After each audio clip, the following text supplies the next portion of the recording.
తిరిగి BCN news కి స్వాగతం. మాచర్లలో పిన్నెల్లి బ్రదర్స్ పై టీడీపీ ప్రభుత్వం కక్షపూరితంగా వ్యవహరిస్తోందని, కట్టుకథలతో వారిపై కేసులు పెట్టి వేధిస్తోందని, అవన్నీ రాజకీయ ప్రేరేపితమని వైసీపీ నేతలు విడుదల రజని, కాసు మహేష్ రెడ్డి, గోపిరెడ్డి శ్రీనివాసరెడ్డి అన్నారు. అసలు పల్నాడు జిల్లాలో జంట హత్యలకు పిన్నెల్లి బ్రదర్స్ కు సంబంధం ఏంటని వారు ప్రభుత్వాన్ని ప్రశ్నించారు. కూటమి ప్రభుత్వం వచ్చాక పల్నాడు జిల్లాలో దారుణ పరిస్థితులు నెలకొన్నాయని, వైసీపీ శ్రేణులను నానా రకాలుగా ఇబ్బంది పెడుతున్నారని, తమ పార్టీ వారిని ఇబ్బందులు పెట్టిన వారిలో ఏ ఒక్కరిని వదిలిపెట్టబోమని హెచ్చరించారు. అధికారంలోకి వచ్చిన దగ్గర నుంచి కూడా ఏ విధంగా రాష్ట్రంలో రెడ్ బుక్ రాజ్యాంగాన్ని అమలు చేస్తున్నారో మీరు అందరూ కూడా చూస్తున్నారు.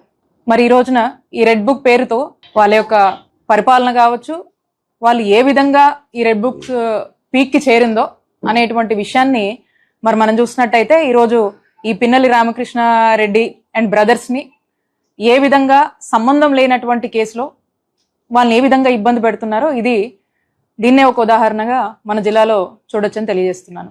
ఈ రెడ్ బుక్ రాజ్యాంగం ఏంటంటే ఇందులో దీని ఎజెండా ఒకటే.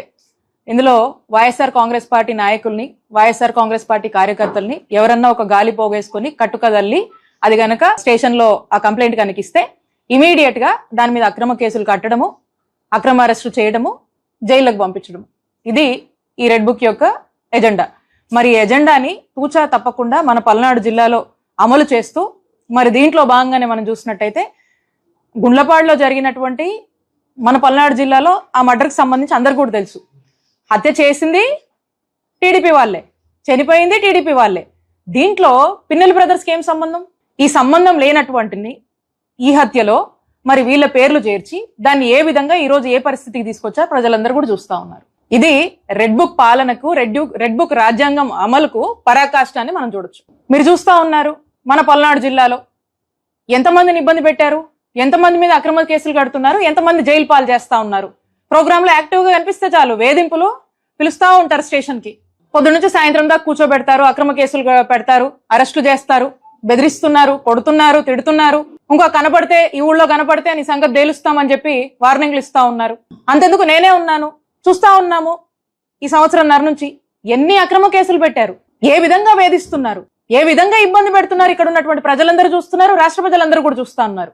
ఖచ్చితంగా ఈ 3 సంవత్సరాల తర్వాత మా నాయకుడు జగన్మోహన్ రెడ్డి గారు, మా వైఎస్ఆర్ కాంగ్రెస్ పార్టీ అధికారంలోకి రాబోతుంది. ఖచ్చితంగా ఈ వేధిస్తున్న ఈ అక్రమ కేసులు ఒక కట్టుకదల్లి ఎవరైతే వెనకుండి మరి ముందుకు నడిపిస్తూ ప్రోత్సహిస్తున్న వాళ్ళని దీనికి ఆద్యం పోస్తూ ఆ కట్టుకథకు ప్రాణం పోస్తూ కేసులు పెడుతున్నటువంటి ఈ పోలీసుల్ని ఖచ్చితంగా మిమ్మల్ని వదిలిపెట్టం. మీకు రిటర్న్ గిఫ్ట్ ఇస్తాం రేపు మా జగనన్న ప్రభుత్వం అధికారంలోకి వచ్చాక అని తెలియజేస్తాం. పరిగెంతుకుంటూ వచ్చి జూలకంత్రి బ్రహ్మారెడ్డి, జూలకంటి కాదు, జూలకంత్రి బ్రహ్మారెడ్డి గారు ఇక్కడ ప్రెస్ మీట్ పెట్టారు.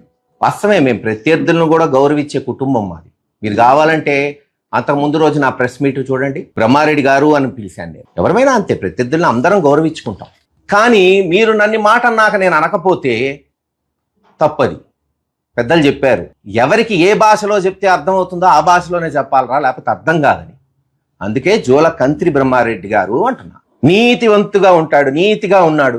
మరి నీతిగా ఉంటే 1.5 సంవత్సరంలో గుంటూరులో వెల్దుర్తిలో 10 కోట్లు పెట్టి పెళ్ళట చేసావా బాబు? చెప్పు, ఇక్కడున్న మా అందరికి సంపాదిస్తాం, అలాగే సస్తనం అప్పులు తీర్చుకోలేక. ఆ కిటికేందో చెప్పు.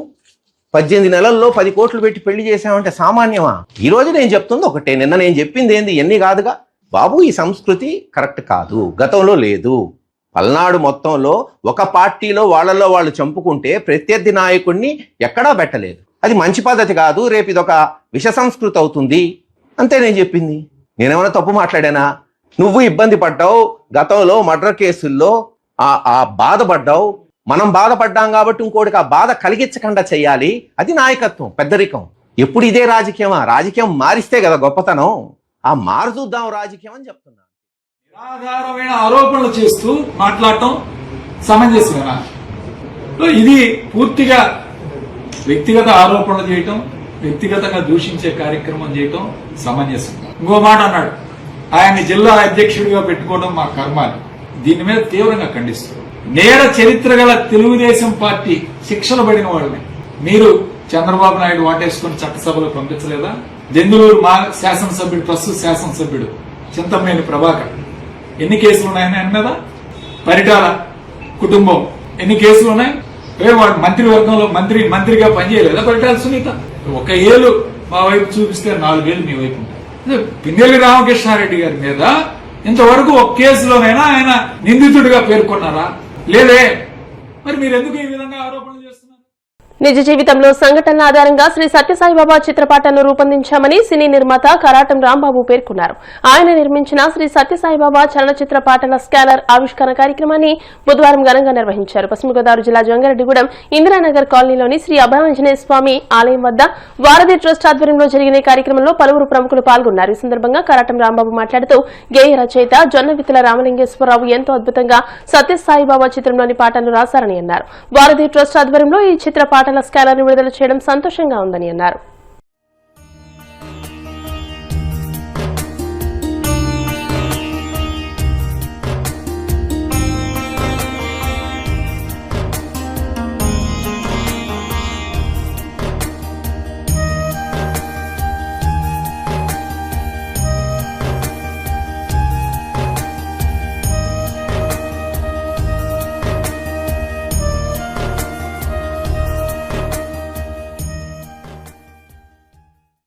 పిలిచిన వాళ్ళందరూ కూడా కష్టాలు ఉంటాయి నాయకులు కాబట్టి.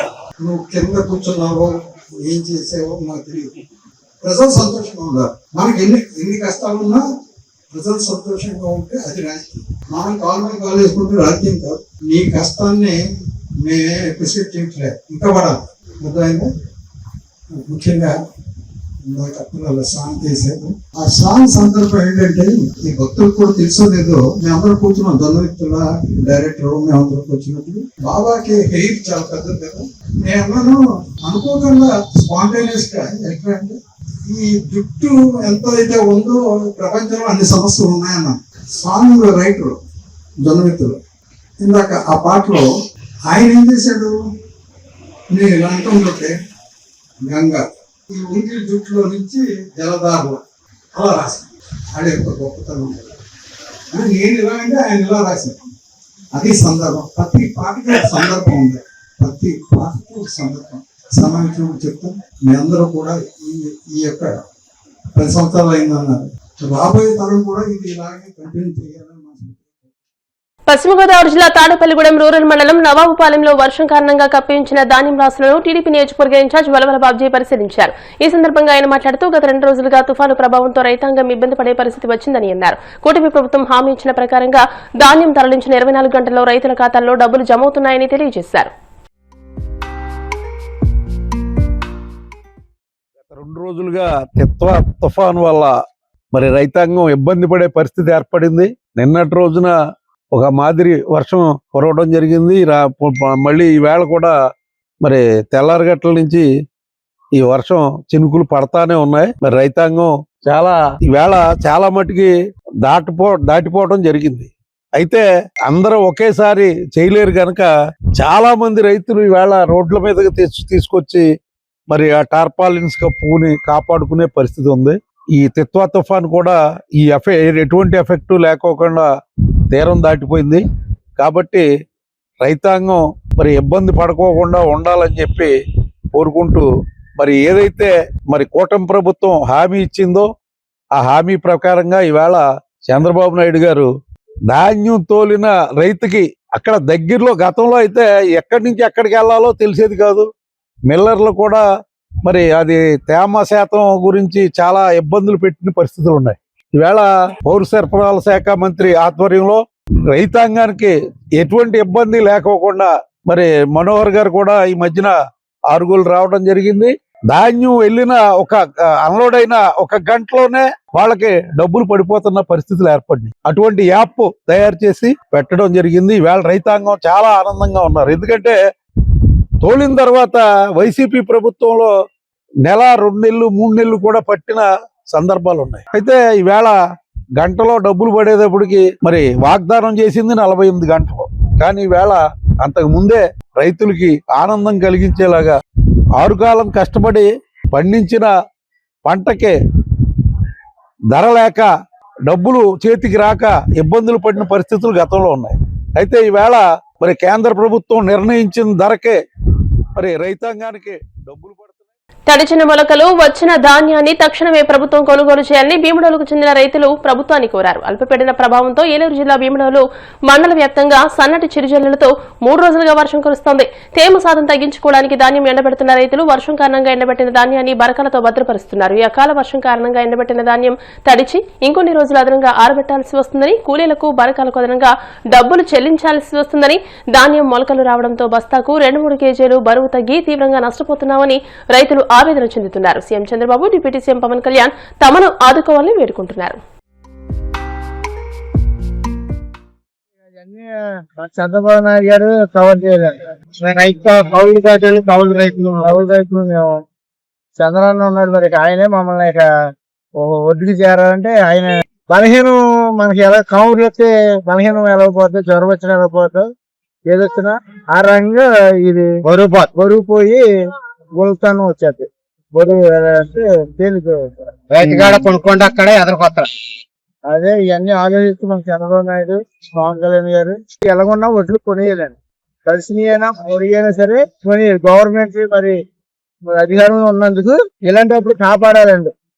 మా కట్టుబడి పొలాలు రైతుకి మేము సమాధానం చెప్పుకోవాలి. అమ్మనే ప్రకటన ఇవ్వాలండి.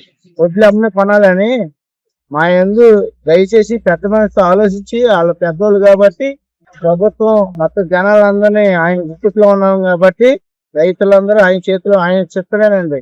ఆయన ఎదురుగా ఒక అడుగు వచ్చి రైతులు బాధలు తెలుసుకుని ఒడ్లు కొంటే మేము ఏమైనా గట్టించామండి. తిరగేసుకుంటాం, మళ్ళీ మార్చి రావాలి కదా. మళ్ళీ ఆడ 18 తీసుకుంటుంది కదా, తీసుకుంటే ఇబ్బంది లేదు, లేకపోతే మళ్ళీ తిరగేయాల.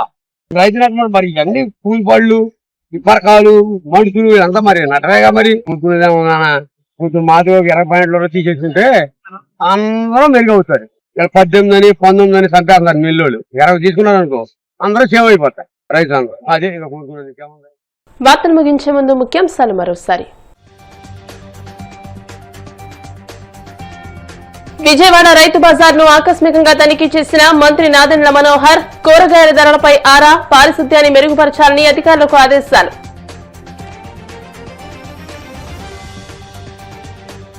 పీపీపీ విధానంతో పేదవాళ్లకు మంచి జరుగుతుంటే వైసీపీకి ఎందుకింత బాధ? తీవ్ర స్థాయిలో విమర్శలు గుప్పించిన టీడీపీ పొలిట్ బ్యూరో సభ్యుడు వల్లరామయ్య. కూటమి ప్రభుత్వంపై ప్రజల్లో తిరుగుబాటు మొదలైందన్న మాజీ మంత్రి కాకాని. నెల్లూరులో అరవ కామాక్షి ఇల్లు కూల్చివేత ప్రజల అసహనానికి ఒక నిదర్శనమని వ్యాఖ్య. మాచర్లలో పిన్నెల్లి బ్రదర్స్ పై కూటమి ప్రభుత్వం కక్షపూరితంగా వ్యవహరిస్తోందన్న వైసీపీ నేతలు. కట్టుకథలతో వారిపై కేసులు పెట్టి వేధిస్తోందని ఆగ్రహం. ఈ వార్తలు ఇంతటితో సమాప్తం. మరిన్ని వార్తల కోసం BCN digital YouTube channel, Facebook page ని ఫాలో అవ్వండి. అప్డేటెడ్ వార్తల కోసం ప్లీజ్ సబ్స్క్రైబ్.